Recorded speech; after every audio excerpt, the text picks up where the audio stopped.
Have you ever seen guilt grow like a tree in someone's heart? I have. I carry it inside me every day. Because I watched my brother, barefoot and trembling, disappear into the night rain, and I did nothing.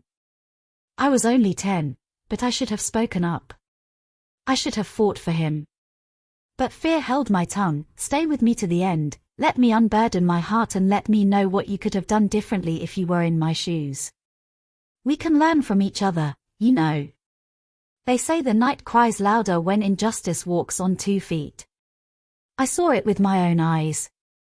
That rainy night in Umuchukwu, the sky wept with the little orphan. My name is Adora. I am the first daughter of Nwakego, a woman feared in Umuchukwu not for her power, but for her sharp tongue and even sharper hands. When my father died, she became bitter, angry. Then one morning, a relative brought a small boy wrapped in old cloth to our compound. His name was Ebuka. He was the son of my father's late cousin, and no one else was willing to take him in. He was only 7. He had lost both parents to a fever that swept through their village. Quiet, humble, always barefoot.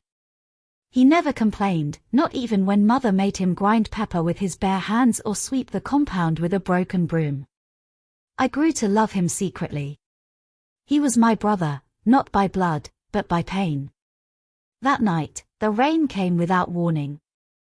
The kind of rain that shakes the roofs and forces lizards to hide. Mother was rocking our baby sister, who wouldn't stop crying. She was hungry, and the firewood had gone out. Mother barked at Ebuka to make pap, hot, thick, with milk. He rushed, tripping over a stool in the dark as he tried to light the fire and boil the water. I sat on the mat, holding my wrapper tight, watching. He was doing well, until he tried to open the milk tin. His small fingers pushed too hard, and the whole thing fell. White milk, like river foam, spread across the mud floor. That sound, that tiny clatter, was the sound of war. Mother turned like lightning. Her face twisted in rage. Before Ebuka could explain, she screamed.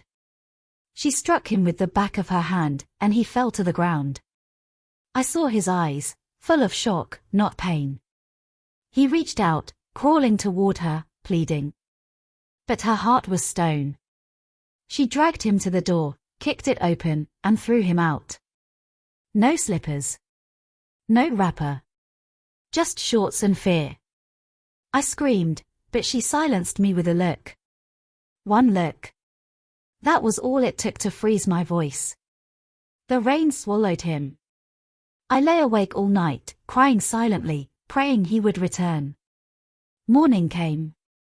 Days passed. Weeks. He didn't return. But the village began to speak.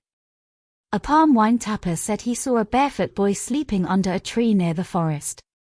A trader said a child helped carry her basket across a stream. He wore torn shorts and had a scar on his cheek. One farmer swore the boy healed his sick goat with herbs, saying he must be a strange child. Some said Ebuka could now talk to animals.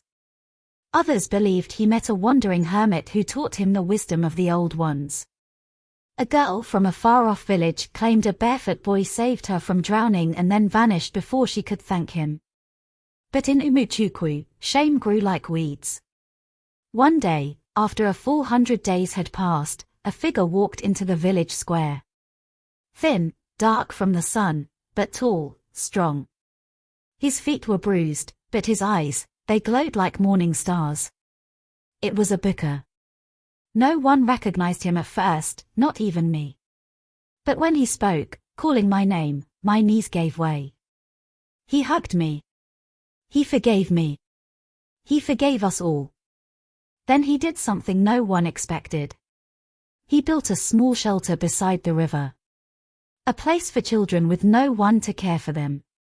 He cooked, told stories, and treated wounds. Mothers started sending food. Fathers sent firewood. And mother. She never looked him in the eye again.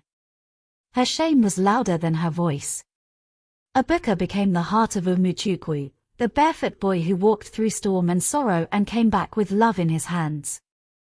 Moral of the story. Never let fear silence you when someone needs your voice. Kindness costs nothing, but cruelty can cost a soul. Never turn your heart away from a child in need. Have you ever been a strong voice for someone? Share your thoughts in the comment section. Thanks for watching.